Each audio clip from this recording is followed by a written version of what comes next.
آپ دیکھ رہے ہیں صوفی علماء کونسل کا SUC چینل۔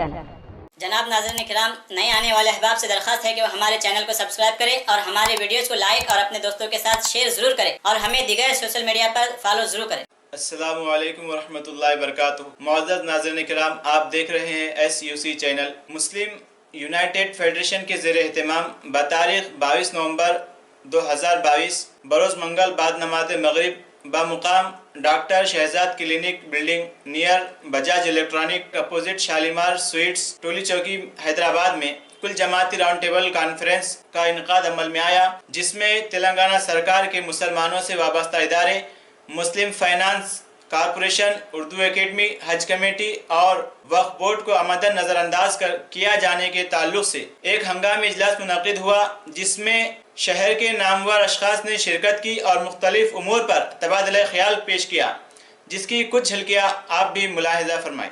تو یہ پہلا مرحلہ ہوگا اور اس کے بعد انشاءاللہ اس کی کامیابی کے بعد پھر دوسرے مرحلے میں اور ایسے بنیادی مسائل کو ہم لے کر اٹھیں گے۔ تو کیونکہ پورے جتنے مسائل ہیں وہ تمام جو نا لے کر ہم جو نا اس کے تعلق سے کوئی قدم جو نا نہیں اٹھا سکتے۔ تو ابتدائی طور پر ہمارے پاس اس وقت وقف کا جو نا اہم مسئلہ ہے۔ ہمارے متین بھائی نے ایک بات بڑی اچھی کہی تھی فون پر مجھے کہ وقف کے اگر ہم تمام لوگ مل کر وقف کے تعلق سے ٹھوس قدم اٹھائے تو ہمارے مسلمانوں کے کئی مسائل حل ہونے کا راستہ نکل سکتا ہے۔ تو الحمدللہ اسی بات کو مد نظر رکھتے ہوئے ایک 5 نکاتی ایجنڈا جو ہے نا ترتیب دیا گیا ہے، جو آپ کے سامنے رکھا جا رہا ہے۔ اب اس ایجنڈے پر انشاءاللہ تعالی آج کی نشست میں اس فیڈریشن کے ہمارا مطالبہ یہ ہے کہ ائمہ و مؤذنین کو پابندی کے ساتھ اعزازے جاری کیے جائیں اور 10,000 روپے ان کے اعزازے منظور کیے جائیں۔ اور تیسرا ہمارا ایجنڈا یہ ہے کہ غریب مسلمانوں کی میتوں کے لیے پہلے 5,000 روپے دیے جاتے تھے، لیکن اب یہ نیا بورڈ جب سے بنا ہے وہ 5,000 پہ ختم ہو گئے، جبکہ ہمارے بورڈ کو کروڑوں روپے کی آمدنی آ رہی ہے، اس کا کوئی پرسان حال نہیں۔ تو ہم جو نا تیسرا یہ مطالبہ رکھے ہیں کہ غریب مسلمانوں کی میتوں کے لیے کم سے کم 10,000 روپے ان کی مدد کی جائے۔ اور چوتھا یہ بڑا اہم جو نا مطالبہ ہے، اور الحمدللہ آپ کی ہماری جدوجہد جاری رہے گی اور ہم استقامت کے ساتھ جو نا ہم لڑیں گے اور یہ مسئلہ حل اگر ہو جائے تو ہمارے لاکھوں مسلمانوں کے لیے فائدہ بخش ہوگا۔ وہ یہ ہے کہ اب اس وقت CBCID کی رپورٹ کے مطابق 57,000 ایکڑ زمین پہ جو نا غیر قانونی قبضے ہو چکے ہیں اور 20,000 ایکڑ باقی ہے۔ اب اس پہ بھی کتنے قابضین ہیں نہیں بتا سکتے، لیکن ہم یہ چاہتے ہیں کہ جو زمینات بچے ہوئے ہیں، چاہے شہر کے اطراف ہو، ڈسٹرکٹ میں ہو، دیہاتوں میں ہو، ان زمینوں کو وقف ایکٹ کے تحت یہ قانون ہے۔ چوتھا مطالبہ ہے اور 5واں اور ایک اہم مطالبہ ہے کہ آج وقف بورڈ رشوت خوری کا اڈا بن چکا ہے۔ واچمین سے لے کے آپ کو پورا اوپر تک رشوت کے بغیر پہلے تو کام ہوتا نہیں اور رشوت دی جاتی ہے۔ کئی کیسز جو نا سامنے آئے ہیں، کچھ پکڑے بھی گئے ہیں لیکن ان کے خلاف کارروائی نہیں ہو رہی۔ تو ہم کو وقف بورڈ کو پاک و صاف اگر بنانا ہے، ان پر ہمارا پریشر ڈالنا ہے، تو ہم کو یہ حکومت سے مطالبہ کرنا ہے۔ مطالبہ ہمارا یہ ہے کہ ان رشوت خور عہدیداروں کے خلاف سخت سے سخت کارروائی کی جائے اور ان کو اس کی سزا دیا جائے۔ یہ 5 نکاتی ایجنڈا جو ہے ہمارا ہے۔ اب اس میں آپ حضرات، میں آپ لوگوں سے ادباً گزارش کرتا ہوں کہ حالات جو ہمارے ہیں وہ تقریباً سب کو معلوم ہے کہ پہلی کی حکومت نے کیا کیا، اب کی حکومت نے کیا کیا۔ اب ہم کو ان 5 نکاتی ایجنڈے میں کیا چیز شامل کرنا ہے جو اہم ہے، اور اس کی کامیابی کے لیے اب ہم جو بردار ہوگا تو بھوک ہڑتال کے منظور رکھنے والے ہیں، اس کے لیے آپ حضرات کی طرف سے اس میں کیا اس میں مشورہ دیتے ہیں، کتنے افراد کو اپنے طرف سے آپ لا سکتے ہیں اور اس کو کامیاب بنانے کے لیے ہم کیا کیا اقدامات کر سکتے ہیں، اس بات پر کا تجاویز آپ برائے مہربانی لکھیے۔ حالات جو اپنے سامنے ہیں وہ تو بہت ہیں، اتنے ہیں کہ آپ ہم مل کے تو آج دن میں اگر بیٹھ کے وہ بیان کرتے گئے تو وہ ختم نہیں ہوگی۔ اب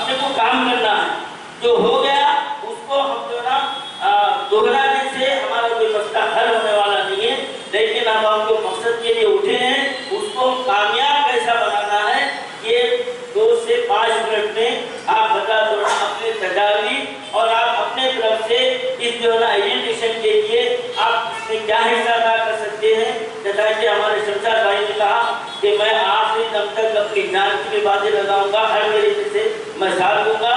अल्हम्दुलिल्लाह मैं आपके जज्बात की तहे दिल से कदर करता हूँ और यकीनन यहाँ पर जितने बैठे हैं सबके वही जज्बात है। अब हमको इन जज्बातों को अमली जामा पहनाने के लिए हमको मैदान में आना है और इसके ताल्लुक से मैं आप तमाम हजरात से 2 से 5 मिनट ज़्यादा से ज़्यादा आप लोग तजावीज़ जो ना रखिए, इसको कामयाब बनाने के लिए हमको किस तरीके से बैकग्राउंड बनाना चाहिए। एनरोल कराने के लिए अलग जगह पहली डेट जा चुकी है, ख़त्म हो गई, 7 नवंबर लास्ट में। कल पहली डेट तक जितने लोग एनरोल करा लिए हैं, कल आने वाला 23, कल पहली लिस्ट ड्राफ्ट लिस्ट वोटरों की छप जाएगी। लेकिन उसकी वजह केसीआर साहब नहीं है, खालिद साहब, हम ही लोग हैं उनका नज़रअंदाज करने की वजह, क्योंकि अभी तक हम ये सुनते आ रहे हैं कि मुसलमान दलितों से भी पीछे हो चुका है। मगर मेरा ये मानना है कि मुसलमान दलित नहीं बल्कि आदिवासी लोगों से भी पीछे हो चुके, जो जंगल में अपने पत्ते बंदे की ज़िंदगी गुजारते, उनसे भी हम पीछे हो चुके। उसकी वजह यह है कि हर कम्युनिटी, हर कौम के पास पॉलिसीज है।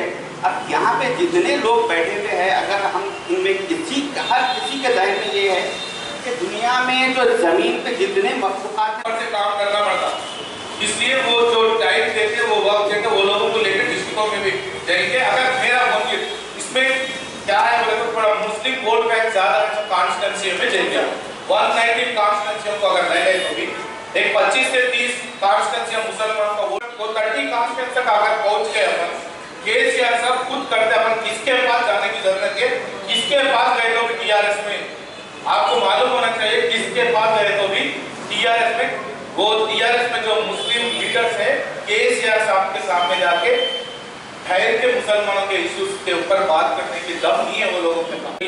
मुझे शर्फ हासिल हुआ है हिस्सा बनने, और मैं अल्लाह ताला से दुआ करता हूँ कि हम जो मौजू को लेकर यहाँ पर जमा हुए, अल्लाह ताला मौजू को कबूल फरमाए और आगे मुस्तकबिल में हम आपको इस मौजू पर तरकीब। और मौजूद हजरात, आप अक़लियतों के मसले मसाइल से अच्छी तरह से वाकिफ़ हैं, तो मसले मसाइल को बयान करने की अपने वक्त कोई ज़रूरत नहीं। तवज्जो देना है तो केसीआर की बातों पर देना है, बातों पर देना है। 2014 से पहले केसीआर साहब ने जब तेलंगाना की मुहिम का आगाज किया, कई वादे किए, सारे वादे खिलाफी हो चुकी उनके जानिब से, एक भी मुकम्मल तरीके से वादा पूरा नहीं हुआ।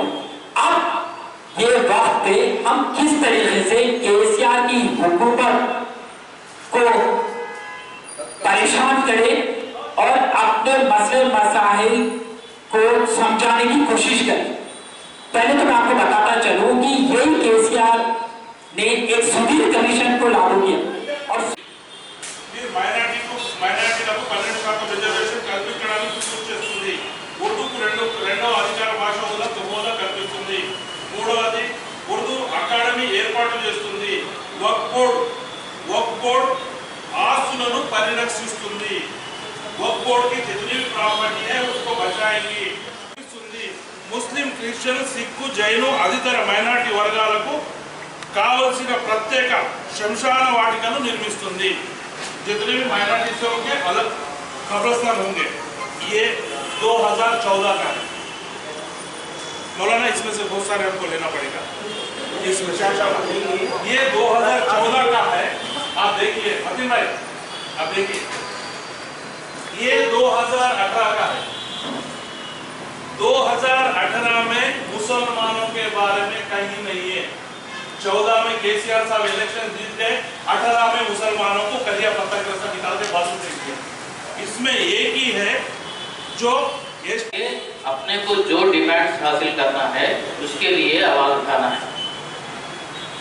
अगर टीआरएस को अपने वोट चाहिए, जब अपने जो डिमांड्स है वो डिमांड को पूरा करने के लिए कुछ करे, नहीं तो दूसरी पार्टी जो आगे आएगी कुछ डिमांड्स रखते हैं वो भी हम करेंगे, उनके जो बोलने दो.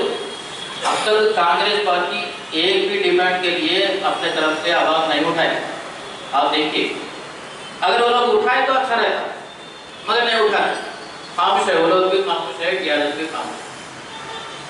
ऐसे टाइम में अपन TRS के अगेंस्ट में बात करके अगेंस्ट को ज़्यादा से आवाज़ दिए तो अपने कुछ नुकसान होने कहीं। जब से जो पूरे लोगों के मुख्तलिफ के तकरीर सुना और बहुत ही लोगों के जज्बात से मुतासिर हुआ और होना भी चाहिए, जो हर तरीके से इंशाल्लाह तमाम जो तहरीक चल रही है उसमें पूरा भरपूर जो हमारे एरिया से जो आप लोगों का ताउन रहेगा, आप लोगों के साथ हमारा ताउन रहेगा, क्योंकि मैं इस सभा वाले से भी वाबस्ता हूँ। शहबाब वहाँ का इंचार्ज कई मदाई काम वगैरह हमारे पास से होते हैं, इंशाल्लाह जो हमारा पूरा काम रहेगा। खास तौर से मैं यहाँ पर हमारे खैरुद्दीन सूफी साहब से गुजारिश ना वो अराकीन को होइए कि आप खुलाइए, अब उसके बाद हमारी जमात के तरफ से हम लोग हाई कोर्ट में डालें, वो चल रहा है। गवर्नमेंट अभी तक जवाब नहीं दी। अब मैं तीसरी बात आपसे ये बोलना चाह रहा हूँ, देखिए वही कौमें जिंदा रह सकती है जो अज़्म के साथ लड़ना चाहती है। बट श्री राम का तो नाम सुने ना, आप आगरा बनाने के लिए ज्ञान की बाजी लगा दिया और उसके बाद बढ़ गया आगरा बना। एक जो जब तक कि हम कुर्बानी देने के लिए तकदीरों का काम करने वाला नहीं है, ये मंदिरों से हम गुजर गए। सुने, अब आपको लड़ने के लिए तैयार होना है। हम जो है 10 लोगों के साथ एक जुमात पे करके गिरफ्तार होने के लिए कितने लोग तैयार हैं। मैं जो है मैं हमारे खैरुद्दीन साहब से गुजारिश करता हूँ कि जो है बड़ी खुशी की बात है कि नौजवान लोग मौजूद है और उनसे तफसीली जायजा है कि आखिर जो है माइनॉरिटी की जो फंड्स हैं वो जारी क्यों नहीं हुई, अगर हो गई तो आप तक क्यों नहीं पहुँच रहे। सिर्फ जिम्मेदार अफराद के लोग चेयरमैन से बुलाना है इंशाअल्लाह। और मैं आप तमाम का मुझ पर एतमाद और मुझे खिदमत के लिए आगे करना ये मेरे लिए बहुत मौका होता है। और अल्हम्दुलिल्लाह आज ये जो मुकाम है, मैं बिना किसी सोच के मैं साफ बात ये कहता हूँ कि आज मुझे न सिर्फ शहर हैदराबाद, तेलंगाना और पूरा हिंदुस्तान में जो कुछ लोग मुझे जानते हैं और मैं जो मुसलसिल जो खिदमत मेरे हो रहे हैं, इसका चेहरा हज़रत हामिद हुसैन साहब के सर जाता है। ये आप मुझे, मैं कोने में बैठा हुआ था, एक ज़माने से मैं पूरा ये खिदमत से दूर हो गया था, आप मुझे लाकर आप मैदान में जो है ना आप मुझे उतारे हैं और आपकी जो है ना हिदायत, आपकी जो है ना मुझे रहमती हासिल है। मैं आपका शुक्रिया अदा करता हूँ और इंशाअल्लाह ताला मैं पूरी कोशिश करूँगा कि ये हमारा ये जो धरना पहला हमको इलेक्शन तक खामोश बैठना नहीं है। अभी इब्तिदाई और इलेक्शन हम ये वक्त के मसले लिए हैं, उसके बाद हमारे बिलखुसूस चौधारी साहब, सीनियर जितने भी लोग यहाँ पर बैठे हैं और सदर साहब, राशिद खान साहब, ये तमाम मुखबिर बैठे हुए हैं, खान साहब जो एमएलसी के लिए भी पेश करे थे, राशिद भाई एक्टिव है, अच्छा टीचर से, और मेरे दोस्त अबरार भाई वो तो हमारी वकालत के साथ ही है। बहरहाल बहुत खुशी हुई कि एक फिक्र को लेके बैठे हैं। इससे पहले कि मैं कुछ चीज़ें मैं आपसे ज़्यादा वक्त लेना नहीं चाहता हूँ। ये महफिल, ये बैठक मजहबी बैठक है, क्योंकि हम फतवा सौबिल हक के लिए बैठे हुए हैं और हमारी एक एक काविश है गरीब मुस्तहिक मरीजों के लिए हर इतवार को सुबह 7 बजे तक 12 बजे जोड़ों का दर्द, कब्ज़, गैसेस और बवासीर के मरीजों के लिए फ्री दवाएं दी जा रही है। और जिन लड़कियों के बाल गिर रहे हो और जिनको चमजू की शिकायत हो, उसकी भी दवा बिल्कुल फ्री दी जाती है। Madni herbal medical centre 9 number Kishan Bagh, Hyderabad.